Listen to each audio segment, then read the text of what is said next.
안녕하세요. 플러스TV 윤다입니다. 오늘 들고 온 고민은요, 직장 내 인간관계에 대한 고민이에요.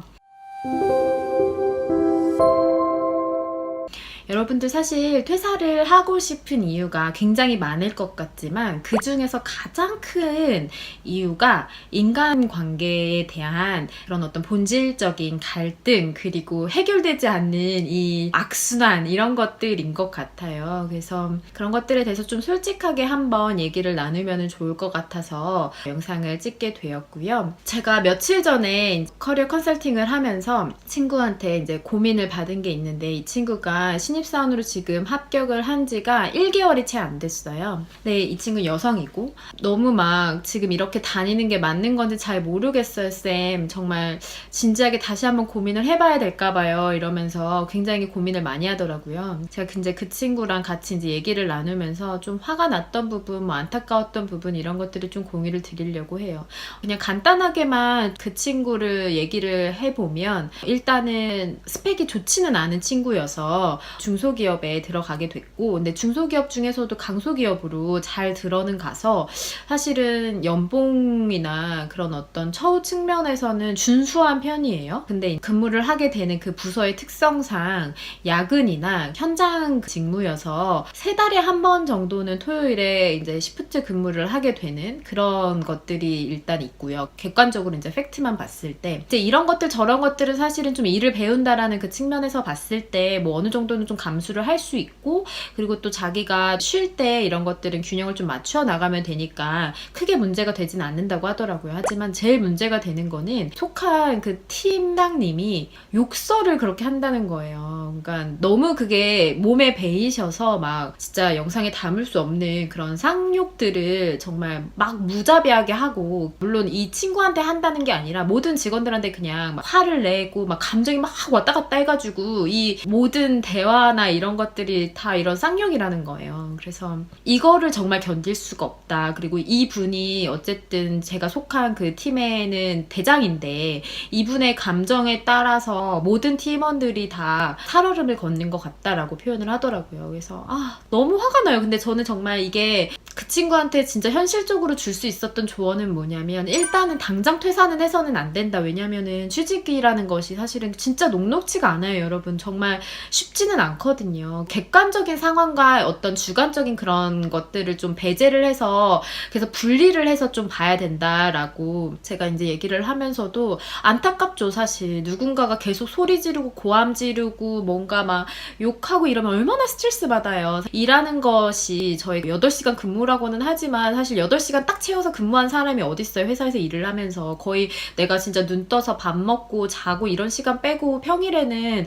직장에서 할애하는 시간이 가장 많은데 그 시간이 지옥 같다면 얼마나 불행하겠어요. 그래서 저는 진짜 그 친구한테 너무 안타까운, 너무 예쁜 친구거든요. 너무 예쁜 친구라서 잘 됐으면 좋겠고, 최종 합격했을 때 너무 좋았는데 일단 지금 다니는 그 시간이 너무 힘들다고 하니까 저희가 좀 같이 좀 고민 중이에요. 근데 이런 것들이 좀 근절됐으면 좋겠어요. 안타까운 것이 제가 근절됐으면 좋겠다라고 말을 해도 사실 되게 비일비재해요. 저도 대기업에서 8년 동안 있었지만 욕하시는 분들이 있으셨고요. 감정적인 어떤 그런 모욕 이런 거 한 적 되게 많으시고요. 모든 분들이 다 그렇진 않죠. 하지만 그러니까 특정 그런 도라이들이 조직 내에 있어요. 진짜 이렇게 말을 해도 되는지 모르겠지만 그런 도라이들은 어떻게 뽑혔는지 모르겠는데 어딘가에는 꼭 그렇게 숨어 있다니까요.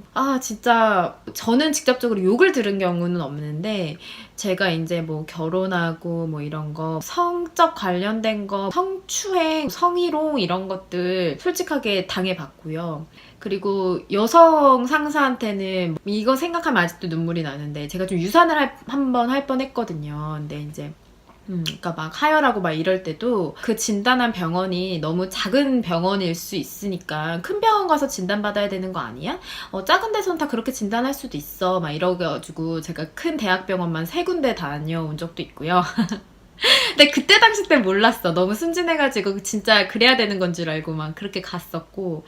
그리고 뭐 유산 같은 거는 사실 누구나 할 수 있는 일이야. 너무 너 혼자만 그런 거 아니니까 되게 신경 쓰지 말고 일단 당장 내일 사장님 보고니까 이렇게 해. 뭐 그러니까 여러 가지들이 되게 많았는데 뭐 구구절절 이것들을 다 얘기할 필요는 없을 것 같고 뭐 고함 지르고 욕하고 뭐 이런 게 되게 비일비재해요. 그러니까 이게 되게 사회적으로는 없어져야 된다고 생각은 드는데 그리고 이제 여러분들도 이를 갈고 아 나는 저런 선배처럼 성장하지 말아야겠다라는 것을 좀 명심하고 여러분들이 계속 그렇게 문화를 바꿔 나가주세요. 이게 진짜 갈등이라는 것이 이런 소위 도라이 쓰레기 같은 사람들이 솔직히 있어요.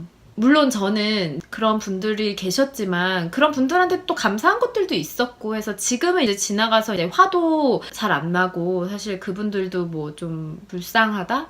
가엽다? 뭐 이런 것들도 좀 감정이 좀 들기도 하긴 하는데 어쨌든 거두절미하고 제가 이 친구한테 줄 수 있는 조언은 객관적인 요소와 주관적인 요소를 좀 분리해서 바라보고 그 사람 때문에 너가 안 좋은 선택을 할 필요는 없다고 꼭 얘기해요.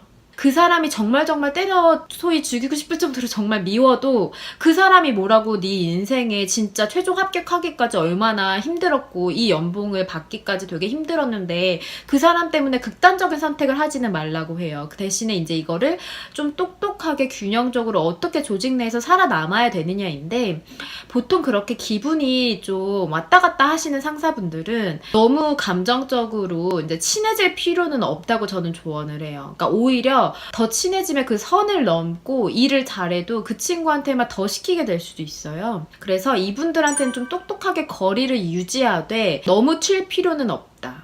너무 잘하지도 너무 못해서도 또 안 되겠고 조직에서는 좀 묻어가는 그런 시간들도 필요해요. 왜냐면 상황을 좀 봐야 되고 내가 이 날카롭게 이 손톱 발톱을 이렇게 내세우는 이 시기가 좀 이제 진짜 적정한 타이밍인지 이런 것들도 있어야 되고 그리고 또 신입사원이기 때문에 실력도 쌓아야 되고 그래서 인간관계에서 지금 이렇게 힘들어하시는 분들께 제가 드리고 싶은 말씀은 뭐냐면 근데 어느 조직에서나 도라이가 진짜로 있거든요. 진짜로 이건 있어요. 뭐 대기업, 중견기업, 중소기업 이런 거 따질 것이 없이 진짜 복불복인 것 같아요. 일단은 내가 지금 이런 상황에 처해진 것에 대해서 빨리 인정하고 대신에 너무 부정적으로 빠지거나 불안해하시거나 그러진 않으셨으면 좋겠어요. 그 사람이 뭐라고 그렇게 힘들어해요. 일단 그 내에선 너무 힘들겠지만 나와서는 좀 빨리 분리를 해서 내 삶과 내 일과 이런 나의 어떤 비전과 꿈에 대해서 절대 놓지 마시고 긍정적인 영상들, 책들, 음악들, 취미생활, 친구들과 만나는 거 이런 거